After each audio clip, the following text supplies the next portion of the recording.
고린도전서 14장 12절부터 25절까지 읽겠습니다. 12절부터 읽습니다. 그러면 너희도 신령한 것을 사모하는 자인즉 교회의 덕 세우기를 위하여 풍성하기를 구하라. 그러므로 방언을 말하는 자는 통역하기를 기도할지니 내가 만일 방언으로 기도하면 나의 영이 기도하거니와 나의 마음은 열매를 맺히지 못하리라. 그러면 어떻게 할꼬? 내가 영으로 기도하고 또 마음으로 기도하며 내가 영으로 찬미하고 또 마음으로 찬미하리라. 그렇지 않으면 네가 영으로 축복할 때 무식한 처지에 있는 자가 내가 무슨 말을 하는지 알지 못하고 내 감사에 어찌 아멘하리요. 너는 감사를 잘하였으나 그러나 다른 사람은 덕세움을 받지 못하리라. 내가 너희 모든 사람보다 방언을 더 말함으로 하나님께 감사하노라. 그러나 교회에서 네가 남을 가르치기 위하여 깨달은 마음으로 5마디 말을 하는 것이 1만 마디 방언으로 말하는 것보다 나으니라. 형제들아, 지혜는 아이가 되지 말고 악에는 어린아이가 되라. 지혜에 장성한 사람이 되라. 율법에 기록된 바 주께서 가라사대 내가 다른 방언하는 자와 다른 입술로 이 백성에게 말할지라도 자기가 오히려 듣지 아니하리라 하였으니, 그러므로 방언은 믿는 자들을 위하지 않고 믿지 아니하는 자들을 위하는 표적이나 예언은 믿지 아니하는 자들을 위하지 않고 믿는 자들을 위함이니, 그러므로 온 교회가 함께 모여 다 방언하면 무식한 자들이나 믿지 아니하는 자들이 들어가서 너희를 미쳤다 하지 아니하겠느냐. 그러나 다 예언을 하면은 믿지 아니하는 자들이나 무식한 자들이 들어가서 모든 사람에게 책망을 들으며 모든 사람에게 판단을 받고 그 마음에 숨은 일이 드러나게 되므로 엎드려 하나님께 경배하며 하나님이 참으로 너희 가운데 계시다 전파하리라. 사도가 고린도전서 14장에서 다시 이 은사의 문제를 다루는데 이 방언의 문제를 직접 다룹니다. 방언하는 사람들이 자기 은사를 자랑한 탓에 고린도 교회가 그리스도의 몸답게 서나가질 못하는 상태입니다. 그렇기 때문에 사도가 그 사랑을 구하라, 그리고 특별히 예언을 사모하라 권하며 이 14장을 시작하는 것입니다. 사랑을 구하는 태도로 예언을 하면은 교회가 서고 또 신자가 권면과 안위를 받습니다. 방언도 성신께서 주신 은사니 똑같은 태도로 그 이 은사를 쓰게 되면은 교회가 교회답게 서나갈 겁니다. 그런데 지금 고린도에서는 자기의 덕을 위하여 자기 덕을 세우려고 방언하는 사람들이 무리를 빚고 있습니다. 둘째 부분에서 방언의 문제를 다루는데 11절까지 살폈죠. 12절 가겠습니다. 그러면 너희도 신령한 것을 사모하는 자인즉 교회의 덕을 세우기 위하여 풍성하기를 구하라. 그러면 너희도 이렇게 번역이 됐는데 9절에 이와 같이 너희도 하고 사실 똑같습니다. 이런 경우에는 번역을 어떻게 하면 좋은가 하면은 고린도전서 12장 12절이죠. 그리스도도 그러니라 했던 것처럼 여기도 너희도 그러하니라 이렇게 새기는 게 좋습니다. 아마 여러분 갖고 계시는 영어들은 영어 역본들 보시면 그렇게 되어 있죠. So with you 뭐 이렇게 되었을 겁니다. 금방 방언 은사의 문제를 다뤘는데 그 문제가 고린도 교회에 해당된다는 겁니다. 원칙에서도 그렇고 현실에서도 물론 그렇습니다. 이런 문제가 생긴 것은 그들이 신령한 것을 사모하는 자라는 사실과 붙어 있습니다. 이 교회가 성신 은사를 많이 받았는데 특별히 이 말씀과 지식에 관한 은사를 많이 받았습니다. 사도가 그 사실에 감사하는 것처럼 그들도 사도처럼 감사하며 주신 은사로 교회답게 순화가야 합니다. 그런데 이 은사를 바르게 쓰는 일에 힘쓰는 것 아니라 은사를 얻은 것을 자랑하는 데 마음이 쏠렸습니다. 사도가 보기에는 그런데 그들 스스로는 신령한 것을 우리가 사모한다 하는 것입니다. 그들이 스스로 신령한 자라 우리는 그렇게 말했던 것 같아요. 신령한 자라 하면서 또 우리가 신령한 것을 사모하는 사람들이라. 그렇다면은 교회의 덕을 세우기 위해서 신령한 은사가 풍성하게 되기를 구하라 하는 것입니다. 지금 방언을 말하면서 자기를 세우는 그런 일을 해서 서로에게 야만이 되지 말고 서로 알보고 다투지 말고 교회가 주님의 몸답게 서기를 바라고, 자, 그러기 위해서는 은사들이 풍성해지기를 구해야 될 거 아니냐 하는 겁니다. 이것은 방언하는 사람이 이미 있는 다른 은사들을 존중하라는 뜻이기도 합니다. 무엇보다 교회가 교회답게 서려면은 예언하는 일을 중요하게 여겨야 합니다. 중요하게 여기는 만큼 말씀 전하는 일이 풍성해지기를 바랄 것입니다. 가령 젊은 목사가 임직을 할 때 힘써서 말씀을 전하긴 하지만은 깨닫는 만큼 전하는 것이니까 교회는 이 젊은 목사에게 말씀 깨닫는 은사를 더해 주시라고 기도해야 하는 것입니다. 저는 목사가 늙거나 혹은 병들면은 말씀을 전하기가 어려울 테니 그리스도의 몸답게 서나가려고 하는 교회는 이어서 말씀을 전할 일을 세워주시기를 또 구해야 합니다. 또한 교인이 많아지거나 교회 활동이 많아져서 이 교회가 각성을 하게 되면 활동이 많아지는 것이죠. 그러면 목회자가 더 필요할 때도 있을 겁니다. 마찬가지로 그런 경우에 다른 직분에 봉사할 사람도 더 많아져야 할 것입니다. 직분만 아니라 교회에 봉사할 일이 많아질 것입니다. 직분자와 마찬가지로 봉사자도 주님께서 불러 세우시는 것입니다. 세우시는 주님께서 봉사하는 데 필요한 은사를 주시는 것입니다. 그처럼 거룩한 사랑으로 하나 되는 교회는 주신 은사를 알아보고 본인은 모를 수 있거든요. 교회 나온 지 얼마가 되지 않고 그래 겸손하게 생활하는데 옆에서 보니까 당신에게는 이런 귀한 은사가 있다. 찬송을 하는 은사가 당신에게 있으니 이것을 잘 연마해서 찬송을 드리면 좋겠다. 그럴 수도 있고 뭐 그런 경우들이죠. 뭐 교회가 화목하고 어떻게든지 주께서 주신 사명을 이루겠다는 마음으로 하나가 되면은 차고 격려하는 것이거든요. 그리고 또 발휘할 기회를 주는 것입니다. 우리 가운데 누가 돈이 없어서 봉사를 못한다 한다면 얼마나 불행한 일이에요. 치리에서는 제적회에서는 그런 일이 없도록 늘 살펴서 주님 주신 헌상금을 그런 데 쓰는 것이거든요. 그렇게 쓰도록 해서 은사를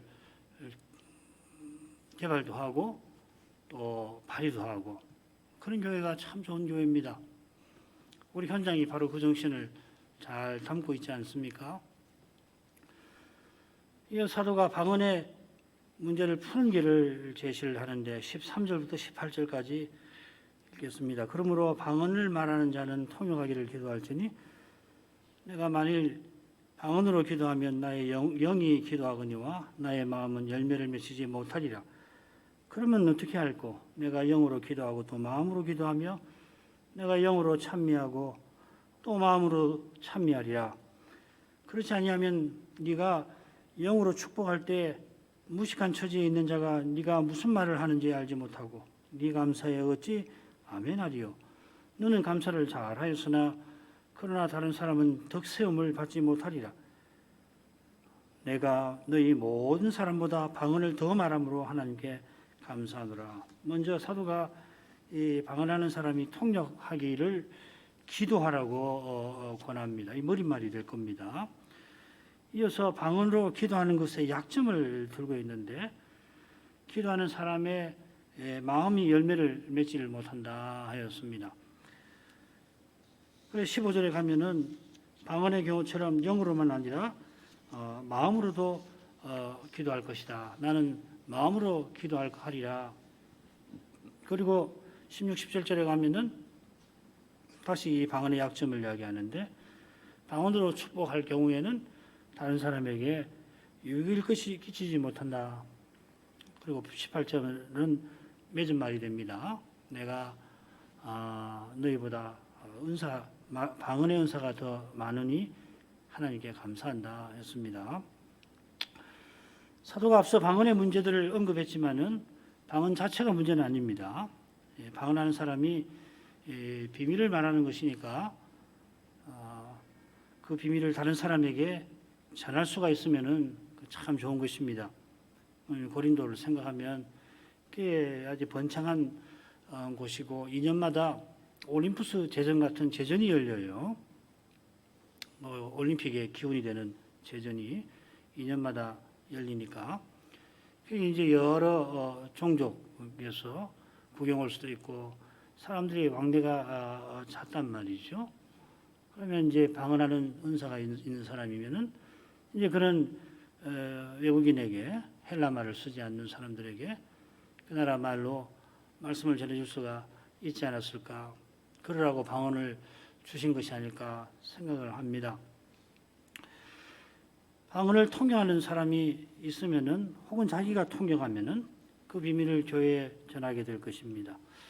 어느 생각하면은 방언하는 사람이 뭐 당연히 통역할 수 있는 거 아닌가 하는데 지금 그렇지 못한 것을 알 수가 있습니다. 18절에 보면은 사도가 자기가 고린도 사람들보다 방언을 더 많이 하지만 감사하다 한 것은 자기가 방언으로 말한 것을 얼마든지 통역할 수 있다는 것을 가리킬 것입니다. 사도는 히브리어만 아니라 아람어, 헬라어, 라틴어도 구사했던 것 같습니다. 그 당시 이스라엘 사람들이 이 아람어를 씁니다. 이 히브리어 쓰는 거 아니에요. 이해가 얼른 안 되실 수 있는데 이 포로가 또 온 다음에 이 아람어가 국제어인데 페르시아에서 아람어를 썼고 그래 이제 아람어를 쓰니까 히브리어는 차츰 모르게 되는 거예요.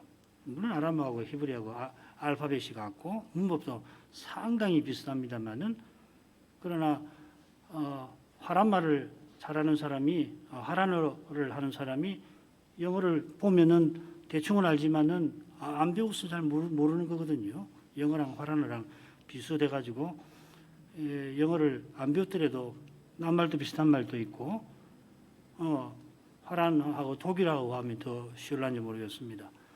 이 독일하고 화란 변방에서는 그냥 말을 하면은 절반 알아듣는다는 거예요. 그 히브리 사람들이 그런 정도로 이스라엘 사람이 아람어는 하지만은 히브리어는 몰라요. 그런데 사도는 어려서부터 이 바리새인 교육을 받았으니까 히브리어를 배웠겠죠. 헬라어, 라틴어도 구사했던 것 같습니다. 어려서 이런 언어를 배웠으니 자기 말하는 것을 다른 언어로 바꿀 수 있었던 겁니다. 그런데 지금 고린도 사람들은 생판 배우지 아니한 언어를 말하는데 배운 언어와는 달리 이 통역하는 은사가 필요했던 것 같습니다. 방금 방언하는 사람이 기도할 것을 보냈는데 사도가 방언으로 기도할 경우에 나의 영이 기도하거니와 나의 마음은 열매를 맺지 못하리라 합니다. 통역하기를 기도하라 하는 것은 방언하는 사람이 무엇을 말하는지 듣는 사람이 알아듣고서 유익을 얻게 하라는 말이죠. 그런데 방언하는 사람이 방언으로 기도하게 되면은 자기는 기도를 하지만은 함께 기도하는 사람은 도대체 뭘 기도하는지 모르는 채로 하게 될 것입니다. 지금 예배를 인도하는 사람일 수 있죠. 자기 혼자 기도하면 뭐 방언으로 하더라도 별 상관 없을 것입니다만은 지금 말하는 기도는 예배에서 드리는 기도거든요. 이 16, 17절을 보면은 그 점이 분명히 드러납니다. 그러니까 방언하는 사람이 식분자로서 기도할 때를 사도가 다루고 있는 겁니다. 다음 시간에 이 문제를 교회 질서라는 관점에서 또 다룰 겁니다. 겸해서 여기 영과 마음은 인간 본성을 구성하는 요소들을 가리키는 게 아니라고 하는 것을 주의해야 할 것입니다. 2분설, 3분설 이야기 들어보셨죠? 몸과 영혼, 몸, 영, 혼, 이 3분설은 셋이라고 이야기하는데 지금 그런 관점에서 보면 안 될 거예요. 14절에 방언으로 기도하는 것하고 15절에 영으로 기도하는 것 사실상 같은 의미죠. 그처럼 여기서 다루는 방언이 성신 은사고 더욱이 배워서 획득한 은사가 아니라 성식에서 주시는 은사입니다. 그래 이 은사를 발휘하는 방식에서 이 통상적이질 않습니다. 오순절에 120명이나 되는 사람이 성신 강림할 때 서로 다른 언어로 하나님의 큰 일을 똑같이 말했습니다. 자기네가 그렇게 하는 거 의식했는지 잘 모르겠어요. 고린도 교회에서 일어나는 현상도 비슷합니다. 소위 지금 사도가 활약하던 시대입니다. 이 비상한 시기죠. 이 사도행전이 바로 이 사도 시대의 역사 아니에요. 그래 이 비상한 방식으로 성신께서 역사하셨는데 사도행전 10장에 보면 고넬료 집안이 방언을 했다고 그러고 또 19장에 보면은 요한의 세례만 알던 사람을 바울이 만나서 복음을 전해서 그때 방언을 했다 그랬습니다. 성신의 비상한 역사로 말미암아 사람의 영혼이 작용한 것이라고 해서 내 영이라 표현하고 사람의 영혼이 통상적으로 활동하는 측면에서 내 마음이라 표현한 것 같아요. 영과 혼을 그렇게 구분해서 성경이 말하는 것 같지는 않습니다. 어쩌면은 이 방언하는 사람들이 쓰는 용어일 수 있습니다. 내가 영으로 이렇게 성신 은사를 발휘하니까 내가 영으로 이렇게 한다. 왜냐하면 당시 신비 종교에 그런 표현들이 있거든요. 영하고 혼을 구분해서 그럴 수도 있습니다. 사도가 그러면 어떻게 할꼬 하고서 예배에서 방언할 때 반드시 알아듣게 해야 한다 강조합니다.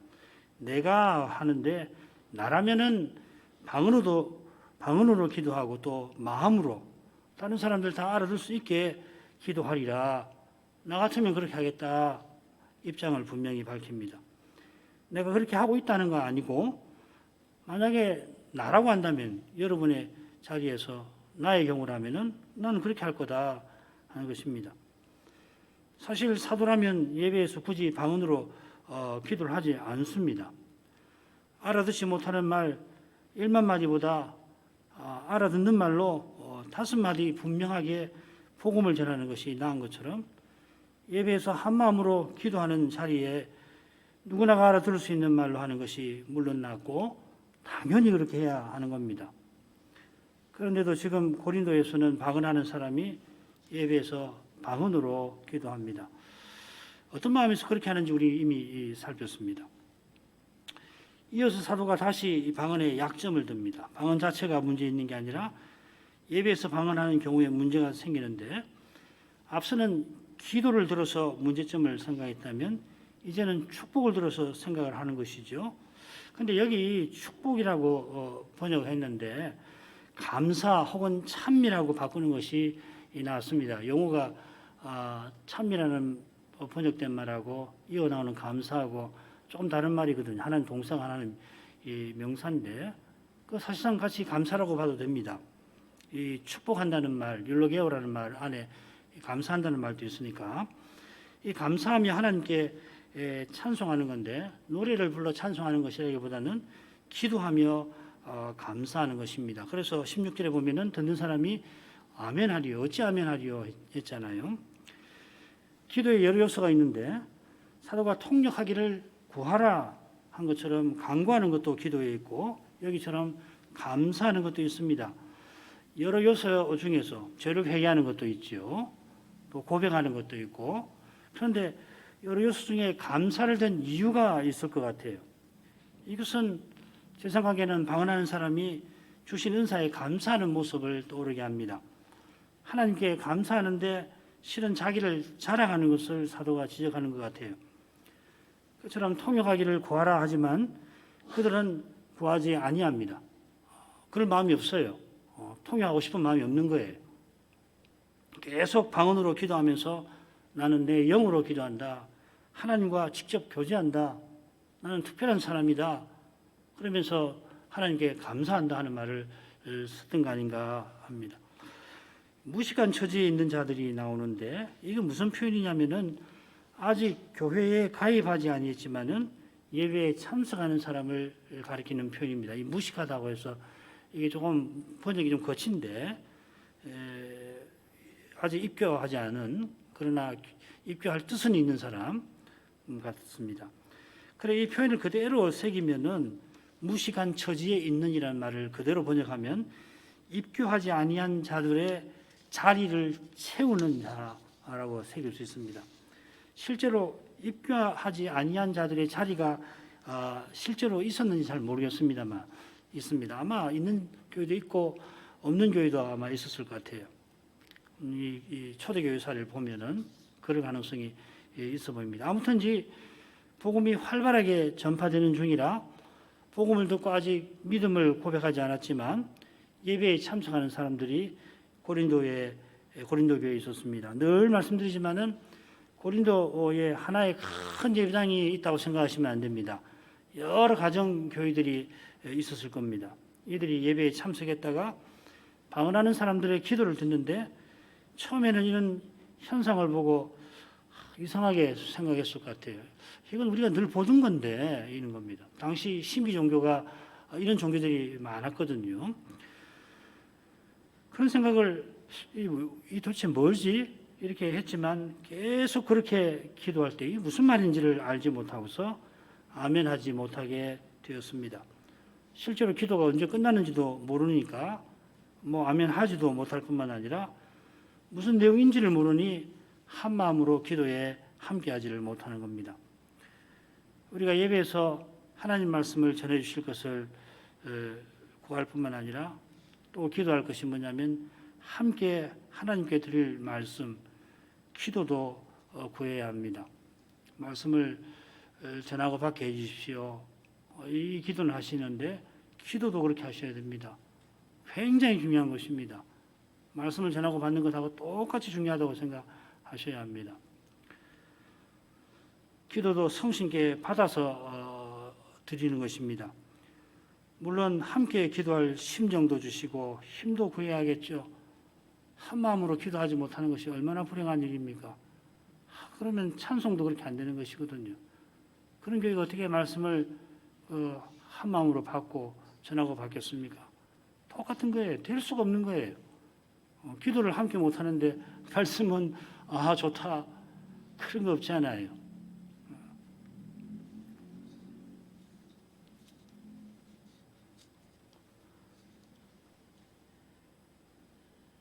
기도가 이렇게 중요하다 생각하면 지금 방언으로 기도하는 게 이게 보통 심각한 문제가 아니라는 걸 우리가 지난 시간에도 살폈죠. 그 전쟁 나팔에 비교해서 살폈습니다. 사도가 감사에 관하여 이야기하다가 자기의 감사를 언급하며 이 부분을 마칩니다.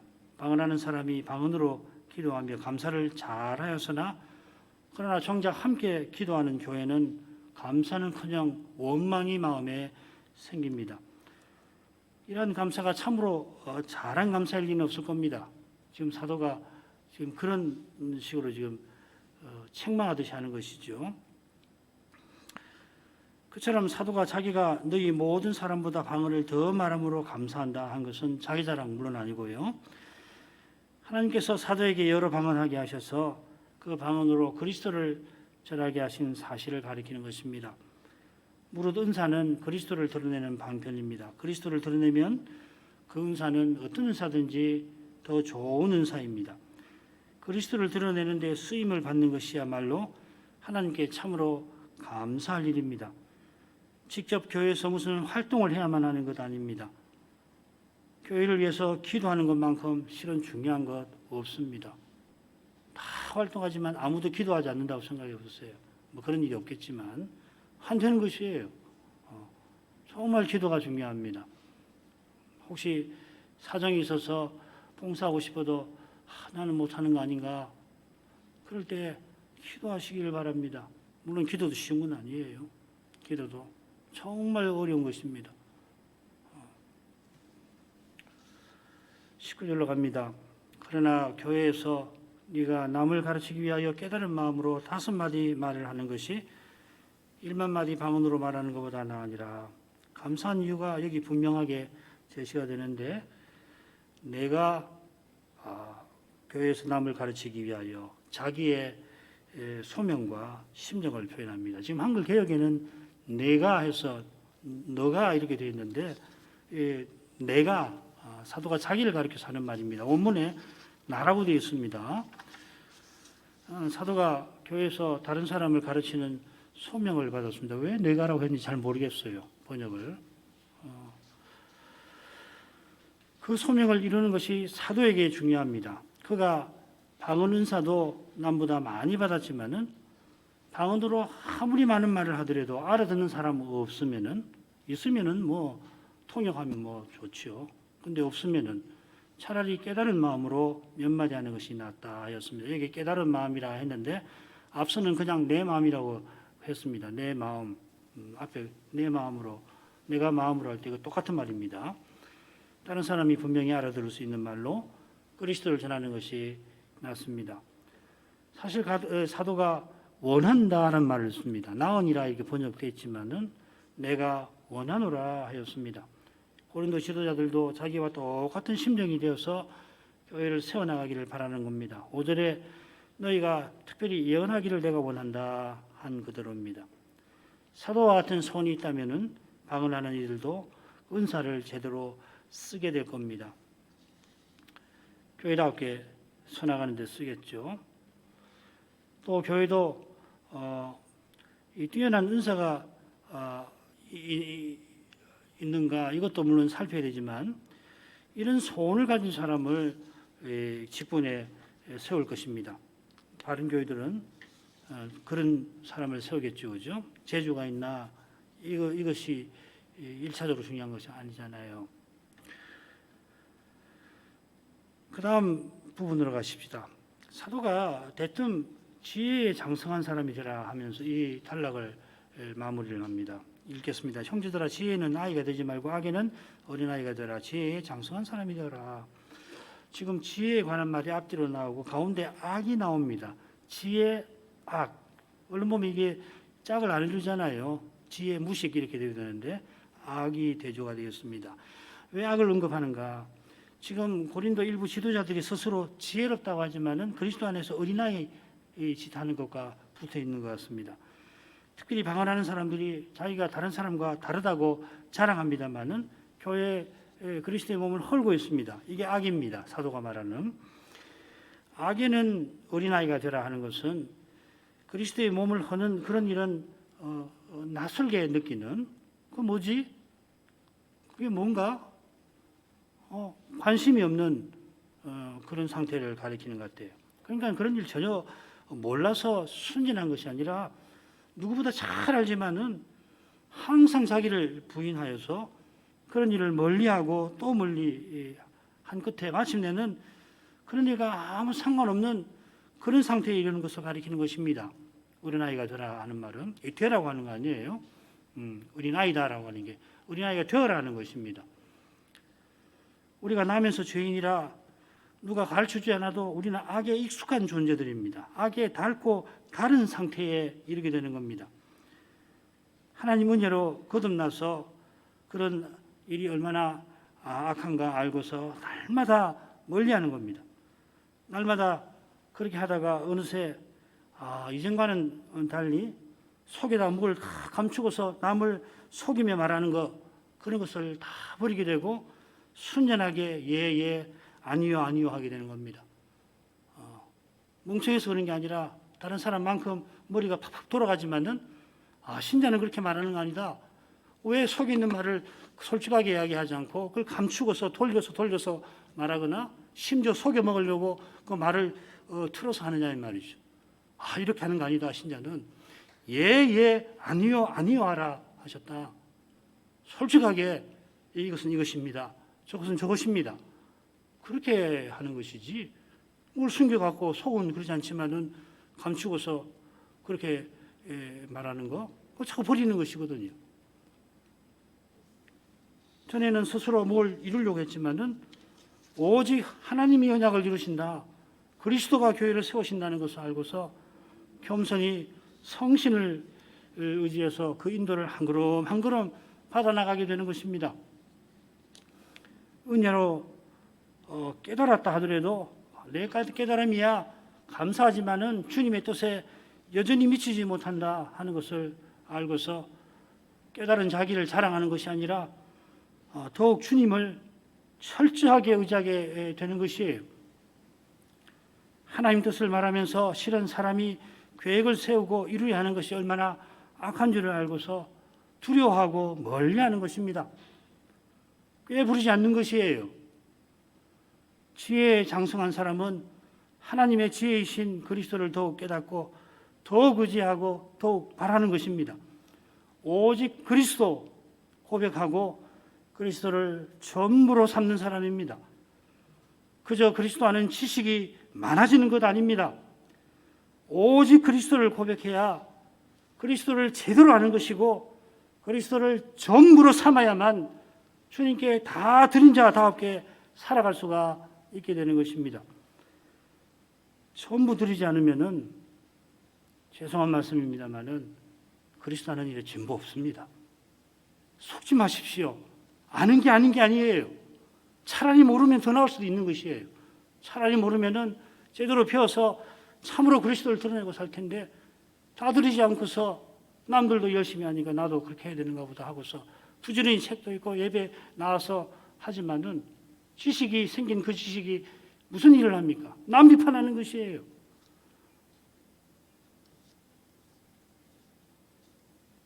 해보지요. 처음 주를 믿었을 때 기억나실 것입니다. 우리 어린 언약의 자손들은 조금 경험이 다른데 나이 들어서 예수 믿었을 때 그 순수한 말이에요. 혹은 어려서 믿더라도 그리스도를 깨닫게 하시고 죄를 깨닫게 하셔서 내가 참 죄인인데 주님이 나를 위해서 십자가를 지셨구나. 그때 그만 말이에요. 그 순수함이 더 순수해져야 되는 것입니다. 더 순전해져야 되는 거예요. 천국 C.S. 루이스가 묘사할 때 아주 백발이 성상한 노인인데 동시에 뭐가 나오냐면 아이와 같은 순전함이 얼굴에 있다 하는 것으로 천국 사는 사람을 묘사한 기억이 납니다. 그래야 되는 것이에요. 순수해야 되는 것이에요. 다 그런 거 아닌가? 다 그렇고 그런 거 아닌가? 예, 그럴지 모르지요. 그래도 아니다 하는 거예요. 오직 그리스도 그 이론 아닌가? 아니라고요. 오직 그리스도 고백하고 또 그렇게 그리스도 아닌 것을 추구하는 그런 것이 드러나겠지만 회개하는 것이거든요. 그리스도가 내게 전부시다라고 고백하고 사는 것이거든요. 순수해야 돼요.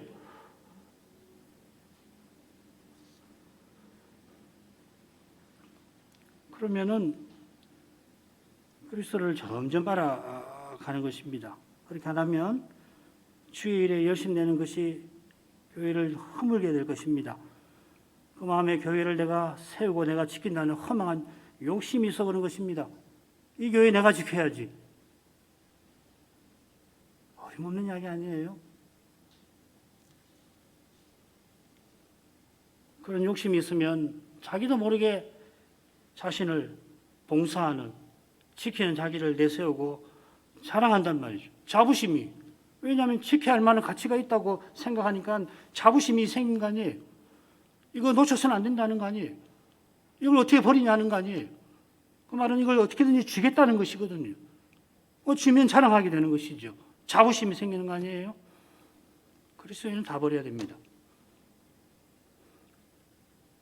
왜 그러는가? 그리스도인은 다 없어져서 그렇습니다. 사라지니 그래요. 다른 모든 것 수단이에요. 방편이라고요.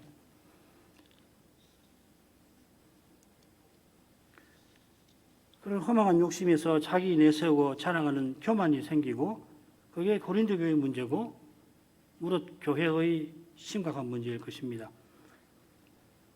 21, 22절 읽겠습니다. 율법에 기록된 바 주께서 가라사대 내가 다른 방언하는 자와 다른 입술로 이 백성에게 말할지라도 저희가 오히려 듣지 아니하리라 하였으니 그러므로 방언은 믿는 자들을 위하지 않고 믿지 아니하는 자들을 위하는 표적이나 예언은 믿지 아니하는 자들을 위하지 않고 믿는 자들을 위함이라. 이사야 28장 말씀을 인용했습니다. 에브라임이 망하는데도 유다가 선지의 말씀을 거부합니다. 여호와 하나님께서는 선자를 통해서 알아들을 수 있는 말로 그들이 아는 말로 참된 안식의 길을 제시를 하시는데 거부를 합니다. 거부하면서 술에 잔뜩 취해가지고서 선지자가 하는 말을 알아듣기 쉽게 하는 선지자의 말을 흉내내면서 조롱하면서 비웃는 모습이 9절 10절에 나옵니다. 표현에 표현을 다하고 뭐 이런 말이 그것입니다. 그러면서 속으로 무슨 태도냐면 감히 누구를 가르치려고 드는가? 아이들에게나 가서 아이들 하는 말을 가지고 아이들에게 말하라 하는 것이에요. 그런 그들에게 여호와께서 침략자인 아시리아의 방언으로 그들에게 말씀하리라 하십니다. 유다는 알아듣지 못하는 말을 들으면서 이미 있는 불신 가운데 더욱 떨어진다 하는 것입니다. 그러므로 방언은 믿지 아니하는 자들을 위하는 표적이라 한 것은 이런 심각한 일이 고린도 교회도 있을 것이라 경고한 것입니다. 방언하는 사람들이 예배에서 알아듣지 못하는 말로 기도하거나 그리스도의 비밀을 말할 경우에 믿고자 하는 사람과 불신자들이 주님께로 나왔다가 오히려 주님을 멀리하게 될 것이다 하는 말입니다. 그 내용이 이어지지요. 이게 얼마나 악한 일입니까? 하나님께서 하나님 마음에 품고 계신 그 비밀, 아무도 알지 못하고 성신만 아시는 비밀을 계시하실 때에 하나기로 세상에 오셨습니다. 우리처럼 메시아께서 어릴 때 아기 말을 하셨을 거고 훗날 세례받으신 후에 누구나 알아들을 수 있는 그런 말로 그 시대 사람들이 쓰는 말로 하나님 나라를 전파하셨습니다. 부활 후에는 사도를 온 세상에 보내시면서 바알과 같이 방언 은사가 풍부한 이를 고린도에 보내어서 그들이 복음을 알아듣게 호인의 헬라어를 유창하게 쓰니까 알아듣게 하고 또 받게 하셨습니다. 그런 것들이 이제 자기들이 남과 다르다 하고 남이 알아듣지 못하는 방언 말하는 것으로 자기가 남과 다른 것을 과시합니다. 교회 분쟁을 이미 일으켰습니다. 나아가 교회에 들어오려고 하는 사람도 막습니다. 23절 그러므로 온 교회가 함께 모여 다 방언으로 말하면 무식한 자들이나 믿지 아니하는 자들이 들어와서 너희를 미쳤다 하지 아니하겠느냐. 말씀드린 여기 무식한 자는 교회에 들어올 뜻이 있어 예배에 참석하는 사람들입니다.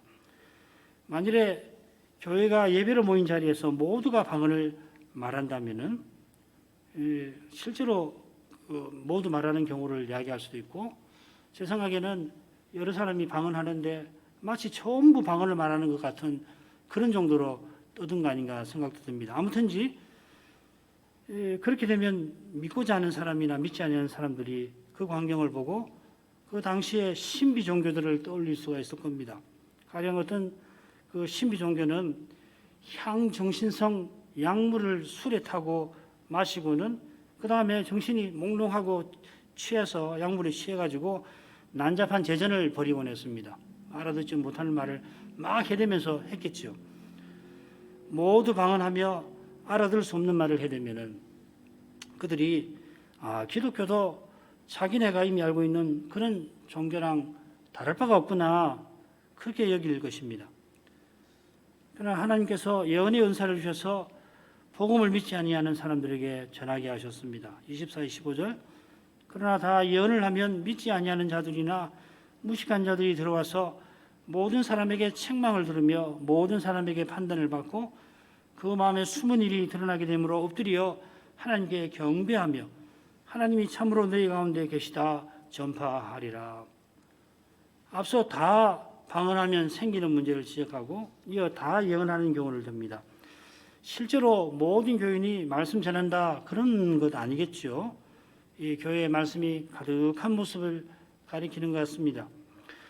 모두가 예언의 은사를 받는 것 아니고요. 모두가 예언만 하는 것도 그건 이상한 일일 겁니다.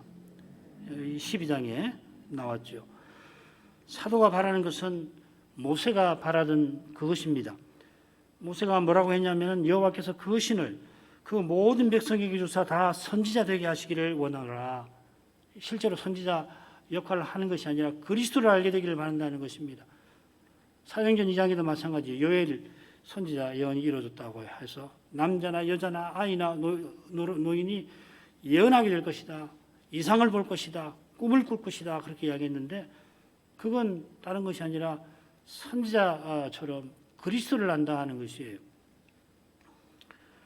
우리가 다 은사가 다르지만 그 은사들을 통해서 그리스도를 참으로 안다면은 교회는 그리스도의 몸답게 서나갈 것입니다. 우리 예배가 하나님이 참으로 우리 가운데 계시는 그 사실이 드러날 것입니다. 요한 사도가 하나님께서 우리 가운데 계시는 사실이 특별히 우리가 서로 사랑하는 데서 드러난다. 특별이라는 말 빼도 됩니다. 그렇게 이야기했죠. 아무도 하나님을 본 사람이 없을 때 만일 우리가 서로 사랑하면 하나님이 우리 안에 거기 하시고 하나님의 사랑이 우리 안에서 온전히 이루느니라. 요한일서 4장 12절에 그렇게 말씀을 했습니다. 우리가 서로 사랑하는 것은 그리스도를 참으로 아는 데 있는 것입니다. 예배가 그리스도를 전하고 받는 현장이 되고 그리스도로 말미암아 하나님을 부르는 시간이 될 것입니다. 이 내용을 히브리서 6장 4, 5절을 읽어보시면은 초대교회의 그 예배가 어땠나 하는 것을 짐작하실 겁니다. 그 참석하는 사람이 성신이 역사하시는 것을 생생히 경험을 하는 거예요. 그러고도 배도한 사람의 문제를 히브리서 6장에서 다루고 있지요. 그런 예배에서 믿지 아니하는 사람들이나 믿으려 하는 사람들은 모든 사람에게 책망을 듣고 판단을 받고 그 마음에 숨은 일이 드러난다 하였습니다. 이 말은 교인들이 예배 참석하는 사람, 교회 방문자를 대놓고 너 죄인이지 이렇게 책망한다는 게 아닐 겁니다. 그럴 수가 있나요?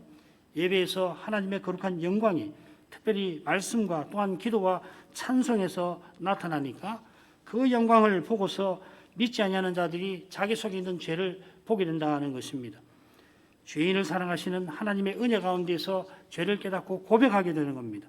아무에게도 말하지 않았고 말한들 누구에게도 해답을 듣지 못하던 자기 영혼의 그 깊은 문제가 주의 앞에 숨길 수 없이 드러날 뿐만 아니라 주께서 바로 이 문제를 친히 해결해 주신 것을 알고서 하나님께 경배하고 여기 하나님이 계신다 그렇게 말하게 된다는 것입니다. 오순절에 그랬습니다. 사도들이 그리스도를 전할 때에 많은 유대인들이 과연 그러한 고백이 이렇습니다. 마음에 찔림을 받고 형제들아 그러면 우리는 어떻게 알고 하지 않았습니까? 그래서 그들이 어떻게 됐습니까? 회개하고 세례를 받고 함께 하나님의 교회로 서나가지 않았습니까? 바로 이것이 사도행전에서 말하는 하나님 말씀이 흥황하여 세력을 얻는 그 모습입니다. 하나님 나라가 교회에 나타나는 모습입니다. 하나님 나라가 교회에 나타나야 합니다. 그리고 가정에도 나타나야죠. 먼저 교회에 나타나야 되는 거예요. 정말 하나님 나라다. 이게 하나님 나라다. 할 수 있는 것이 있어야 할 것입니다. 그것이 없다면은 그냥 종교 집단에 불과할 것이죠. 기도하겠습니다. 걸어가신 아버지 사도가 어떤 교회를 간절히 바랐는지 그의 심령과 태도를 방언은사 문제를 다루는 데서 살피게 하십니다.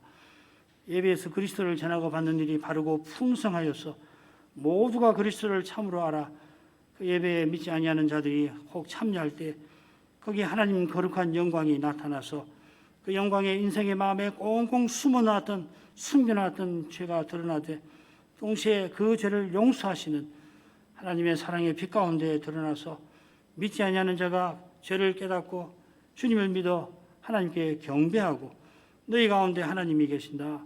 나도 여기에 속하기를 원한다. 그렇게 고백하게 되기를 사도가 바랐습니다. 저희가 새해 이런 교회로 서나가게 해주시기를 간절히 구합니다. 그리스도께서 전부 되시도록 그리스도를 전부로 삼는 그런 믿음을 내려주시기를 구합니다. 과연 그리스도의 사이다운 모습을 꼭 드러내어서 연약한 우리 인생이 여기서 참된 믿음을 얻고 굳은 확신해 나가게 하옵소서.